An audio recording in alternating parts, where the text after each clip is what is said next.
बाबा का आशीर्वाद SPM channel पर आपका स्वागत है।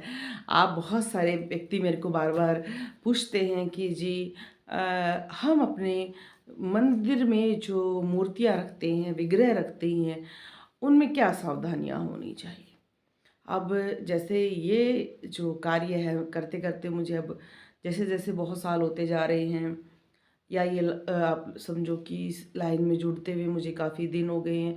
तो अब मैं भी हर बात पर, क्योंकि मुझे अब किसी किसी के घर विज़िट पे जाना पड़ता है, किसी के घर हवन करने जाना पड़ता है, और आप देखते भी हो कि जो मुझे दीपक की आकृति आती हैं, अलग-अलग उसमें मुझे देवी-देवता भी देखने को मिलते हैं। तो मैं काफ़ी चीज़ें नोटिस करती हूँ, और ये चीज़ें मैं ज़रूर वीडियो के मैं आपको कुछ चीज़ें दिखाकर भी बनाऊँगी, पर ये मैं बोलकर वीडियो बना रही हूँ। अ, एक तो आप कोई भी देवी देवता की तस्वीर रख लाते हो, पीतल की, खासकर चांदी की, पीतल की, सैमरिक वो जो उसकी होती है उसमें तो पहले से आँखें बनी होती हैं। नहीं तो मैंने बहुत सारे लोगों के घर में ऐसी मूर्तियाँ देखी हैं जिनमें देवी देवताओं की आँखें बनी ही नहीं होती हैं। या जो पीतल की मूर्ति, अभी पीछे मैं एक के घर में गई थी, माता लक्ष्मी की आँखें उसमें जो बना रखी थी वो बंद थी। अब ये छोटी-छोटी बातें, देखो ये कोई बड़ा इश्यू नहीं है, पर ये छोटी-छोटी बातें हमारे लिए इफ़ेक्ट करती हैं। अगर हम माता लक्ष्मी है, गणेश जी हैं, उनकी चांदी की, सोने की, पीतल की लेकर आते हैं, और उसमें आँखें आप देखते हो कि उसमें बंद हैं, या जो आँखें बनी हुई हैं वो ढंग से नहीं है, तो अलग से आँखें आती हैं। क्योंकि बहुत सारे लोगों को इस बारे में नॉलेज नहीं है, और जो बहुत सारे जैसे इस इवेंट्स में जाते रहते हैं पूजन में, तो उनको ये नॉलेज हो जाती है कि प्राण प्रतिष्ठा भी करवानी चाहिए।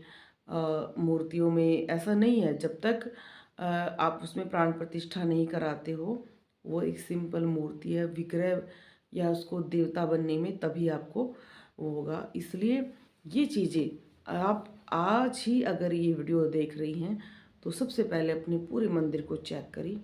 आपके पास चाहे चांदी के, सोने के लक्ष्मी गणेश हैं, कोई भी आपके पास मूर्ति है, विग्रह है, अगर उसमें आँखें नहीं बनी हुई हैं, बनी हुई हैं तो भी बंद बनी हुई हैं, तो आप जाकर 50-60 रुपए की आती हैं, नकली आँखें आ जाती हैं।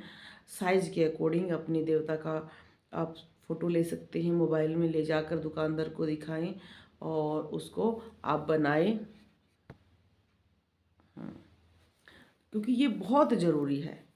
मुझे ये लगा कि छोटी-छोटी बातें ज़रूर हैं, पर ये हमारे लिए बहुत इम्पोर्टेंट है। हम जाकर, जैसे आप विज़िट करने लगी हैं, पहले मैं किसी के घर जाकर विज़िट नहीं करती थी।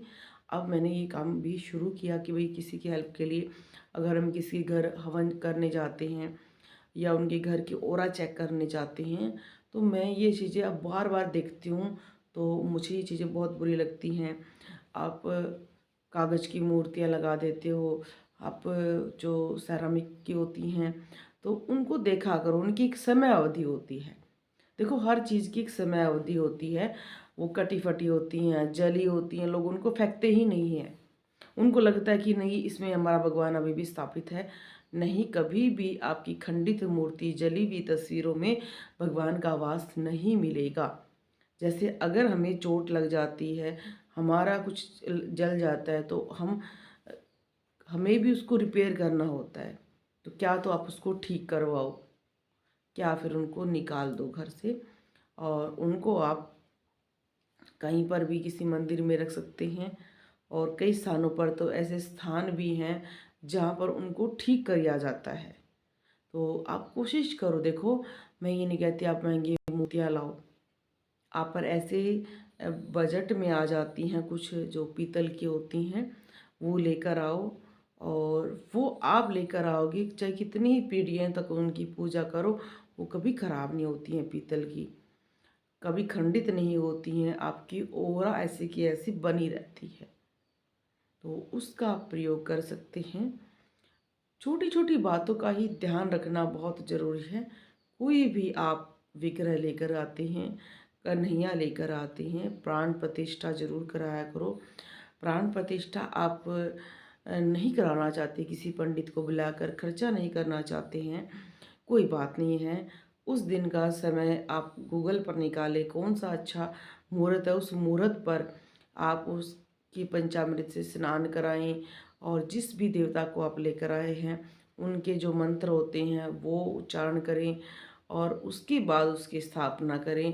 क्योंकि पीछे मेरे पास एक केस आया था जिसमें एक गुड़िया लेकर आई थी कान्हा, और जैसे ही उन्होंने घर में उस कान्हा की प्राण प्रतिष्ठा की तो उनके घर में लाभ होने की वजह से बहुत हानियाँ हुई और उनके घर में इतनी दिक्कतें हो गई कि वो लड़की मरते मरते बची।